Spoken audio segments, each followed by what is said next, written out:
Hello friends, welcome back to my channel. स्वागत है आप सभी का मेरे चैनल पे जिसका नाम है मैनिफेस्टेशन इज रियल। और हम यहाँ पे लॉ ऑफ अजम्पशन के बारे में बात करते हैं।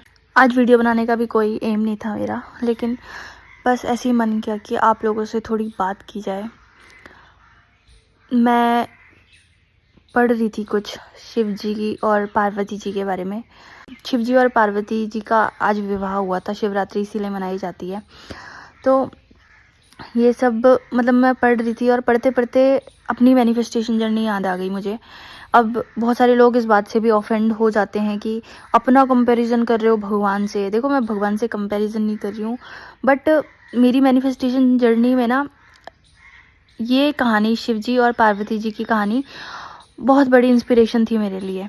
ये जो मैनिफेस्टेशन होता है ना, और मोस्टली जो स्पेसिफिक पर्सन मैनिफेस्टेशन होता है, जब हम किसी से बहुत प्यार कर रहे होते हैं और हम नहीं मिल पाते 3D के कुछ सर्कमस्टेंसेस की वजह से, या वो मल्टीपल रीजंस हो सकते हैं। आपका सेल्फ कॉन्सेप्ट वीक था या जो भी था, जैसे भी हुआ, बस कुछ नेगेटिव सर्कमस्टेंसेस हैं जिसकी वजह से आप एक ऐसे इंसान से बात नहीं कर पा रहे हो, मिल नहीं पा रहे हो जिससे आप बहुत प्यार करते हो, जिसके साथ अपनी ज़िंदगी बिताना चाहते हो। एंड आपने मैनिफेस्टेशन का रास्ता चूज़ किया है कि आप उन्हें मैनिफेस्ट करोगे, है ना, क्योंकि आप ये रिस्पॉन्सिबिलिटी भी लेते हो कि हाँ, नेगेटिव सर्कमस्टेंसेस भी आपकी वजह से ही क्रिएट हुए हैं। तो ये जो स्टोरी है शिव जी और पार्वती जी की, ये इंस्पिरेशन है हम सभी के लिए। जैसे उन्होंने परसिस्ट किया, आपको भी वैसे ही करना है। ये मैनिफेस्टेशन भी एक तपस्या ही है। ये बात मैंने पहले भी बोली है, लेकिन आज मौका है आप लोगों को फिर से ये चीज़ रिमाइंड कराने का कि सब कुछ पॉसिबल है। शिव जी नहीं करना चाहते थे पार्वती जी से शादी, क्योंकि उन्हें लगता था कि उनकी शादी हो चुकी है एक बार सती माता से, तो वो दोबारा कैसे कर सकते हैं। हालांकि जो पार्वती जी थी वो भी सती का ही रूप थी, लेकिन शिव जी ने पार्वती जी के प्रपोजल को रिजेक्ट कर दिया। पार्वती जी ने हार नहीं मानी, उन्होंने उसका सॉल्यूशन ढूंढा।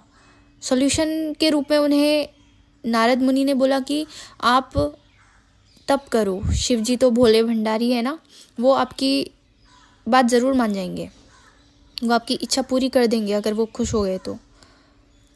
बस उन्होंने वही किया। आपकी ज़िंदगी में भी अगर ये मैनिफेस्टेशन आया है तो ये सॉल्यूशन है, और अब आपका काम है इस सॉल्यूशन को इम्प्लीमेंट करना। जी ने अपना महल छोड़ा और अपनी सारी सुख सुविधाएं छोड़ के वो हिमालय में चली गई, और वहाँ पे उन्होंने तप किया, और तब से शिव जी को प्रसन्न किया, और फिर शिव जी ने उनके प्रपोजल को एक्सेप्ट कर लिया, और इस तरह से उनका विवाह हो गया। अब हमारा मैनिफेस्टेशन क्या है? ये भी एक तप ही है। आपको भी तो यही करना है। आपके आसपास जो डिस्ट्रैक्शंस हैं उनसे दूर हटो। सोशल मीडिया, मोबाइल फ़ोन, लोग, जो भी आपको नेगेटिव करता है उनसे दूर रहो। आपकी डिज़ायर गलत नहीं है, आपकी डिज़ायर मैनिफेस्ट होना डिज़र्व करती है, और आपकी डिज़ायर सिर्फ डिज़ायर नहीं है, वो आपको कहीं लेके जा रही है। आपकी ज़िंदगी का कुछ पर्पस है जो अभी आपको समझ में नहीं आ रहा है, एंड ये डिज़ायर बस एक रास्ता है जो आपको शायद आपके गोल तक पहुंचा रही है। जैसे मैंने मैनिफेस्ट कर लिया है ना अभी, तो मुझे समझ में आता है कि ये सिर्फ मैरिज मैनिफेस्टेशन नहीं था, ये पूरी ज़िंदगी का मैनिफेस्टेशन था। मैं जो थी बचपन से, मैं जो चाहती थी करना, वो सब मुझे इस मैनिफेस्टेशन के थ्रू मिला। सब कुछ, सब कुछ। I should tell you today that I have manifested everything whatever I wanted. आप लोग बस परसिस्ट करो विश्वास के साथ, सब मैनिफेस्ट होगा। आपकी सारी डिज़ायर्स मैनिफेस्ट होंगी, बस अच्छे से करो। ये जो मेरी वीडियोस है ना, इनमें सब कुछ है। आपको कुछ और नहीं चाहिए, बस इतना ही चाहिए। खुद को डिसिप्लिन रखो, इमोशंस में मत बहो, अपने इमोशंस को अपनी कमज़ोरी मत बनाओ। इमोशंस आपकी शक्ति हैं। अगर आपको पूरे दिन आपके एसपी का थॉट आता है, तो ये नेगेटिविटी या डेस्परेशन नहीं है, इसको पॉजिटिव में कन्वर्ट करो। जितने बार उसका थॉट आ रहा है उतने बार उसको प्यार से एक थॉट भेजो, उतने बार उसको ब्लेस करो, उतने बार अपने आप को ब्लेस करो कि I am so grateful for this beautiful divine relationship. आपके इमोशंस आपकी कमज़ोरी नहीं है, वो आपकी शक्ति है, और आपका मैनिफेस्टेशन पॉसिबल है। आप अचीव कर सकते हो, बस विश्वास रखो। हम शिव जी और पार्वती जी की कहानी से क्या सीख सकते हैं? पार्वती जी ने बहुत अर्ली एज में ही डिसाइड कर लिया था कि वो सिर्फ शिव जी को ही पति मानती हैं। चयन करने की शक्ति, मतलब क्लैरिटी, आपका डिसीजन जो भी आप मैनिफेस्ट करना चाहते हो, क्या आप 100% क्लियर हो उसके बारे में। दूसरी चीज़, खुद के ऊपर विश्वास कि मैं ये करके रहूँगी, मैं कर सकती हूँ, और दृढ़ निश्चय, सर्कमस्टेंसेस के आगे झुकना नहीं। शिव जी ने उन्हें मना कर दिया था बट उन्होंने हार नहीं मानी। जब हमें किसी चीज़ को पाने की इच्छा होती है एंड इच्छा के साथ साथ सिर्फ इच्छा नहीं, दृढ़ इच्छा होती है, तो सोल्यूशन अपने आप मिलता है। जैसे पार्वती माँ को मिला एंड जैसे आप लोगों को भी मिला है, लॉ ऑफ अजम्पशन। वो सोल्यूशन नारद जी ने दिया पार्वती जी को। उन्होंने उन्हें गाइड किया कि शिव जी जो हैं वो बहुत भोले हैं, आप उनके लिए तपस्या करोगे तो वो ज़रूर खुश हो जाएंगे और आपकी विश को मान लेंगे। तो उन्होंने ऐसे तप करना स्टार्ट किया और हुआ भी यही। आपका स्पेसिफिक पर्सन भी बहुत भोला है, आपके अजम्पशन ने ही उसको ख़राब कर दिया है। आपके आसपास के हर इंसान अच्छा है, आपके अजम्पशन ने उसको ख़राब कर दिया है। अब मैं ये नहीं बोल रही हूँ कि आप हर किसी इंसान के लिए अपने अजम्पशन चेंज करो, कुछ लोगों से डिस्टेंस मेंटेन करना भी होता है अपनी पीस को प्रोटेक्ट करने के लिए। बट जो लोग आपके लिए इम्पोर्टेंट हैं, जो आपकी लाइफ को सीधा ही इम्पैक्ट करते हैं, आपका रिलेशनशिप, आपके पेरेंट्स, आपके इन लॉज, आपके वर्क प्लेस में जो लोग हैं वो आपकी लाइफ को इम्पैक्ट करते हैं, तो उनके बारे में अपने अजम्पशन चेंज करो। जो भी इंसान मिलता है उसका एक पॉजिटिव वर्जन देखने की कोशिश करो कि सब अच्छे हैं, मैं किसी को जज नहीं करूँगी, I am non judgmental, I am kind. अगर मैं किसी इंसान के बारे में सोचती हूँ कि वो एक अच्छा इंसान है तो मैं उसको ब्लेस कर रही हूँ। अगर मैं उस इंसान के बारे में सोच रही हूँ कि वो बहुत ख़राब है तो मैं उसको ख़राब होने का आशीर्वाद दे रही हूँ। And same goes to your specific person.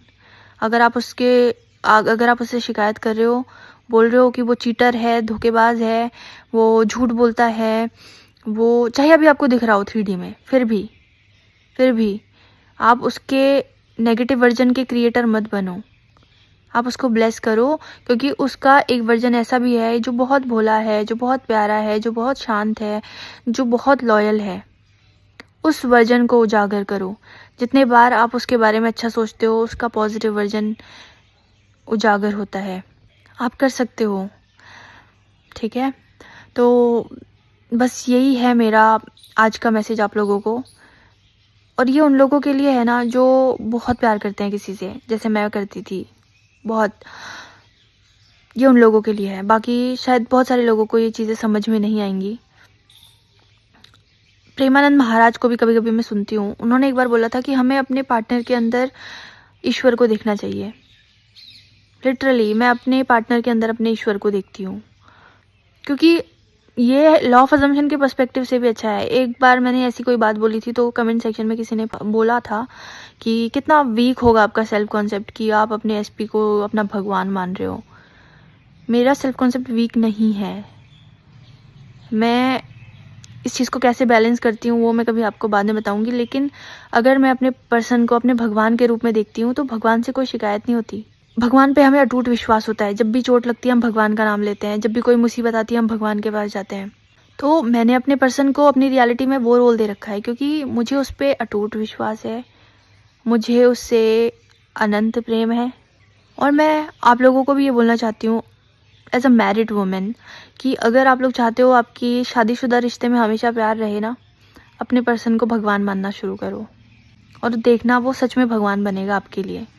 क्योंकि हर जगह पे ईगो लाना ज़रूरी नहीं होता। इक्वलिटी अलग चीज़ है।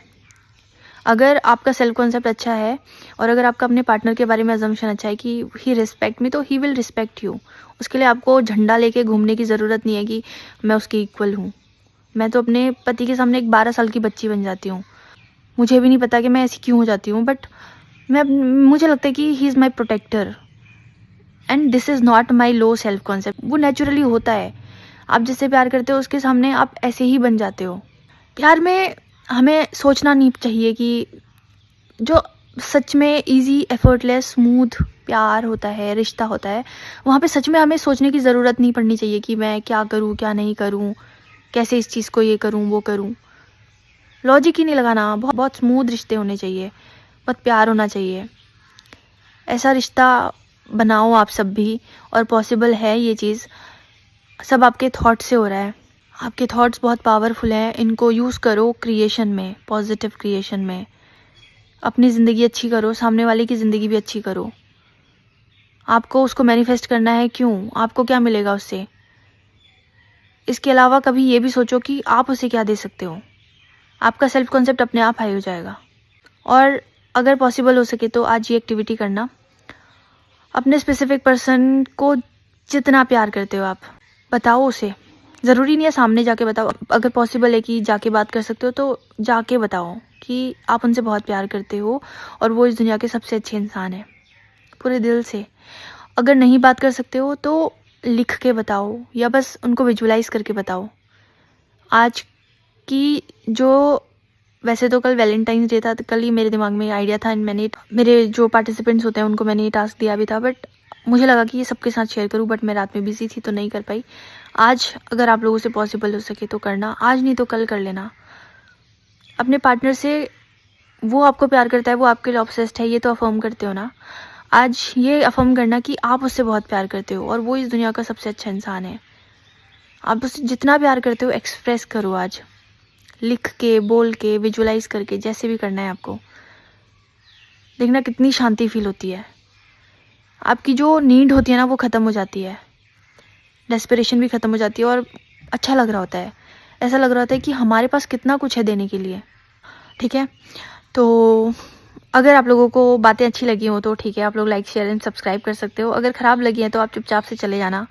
I don't want any thing negative in my comment section. Okay, thank you so much for watching. Happy manifesting and happy Mahashivratri to all of you. Bye, take care.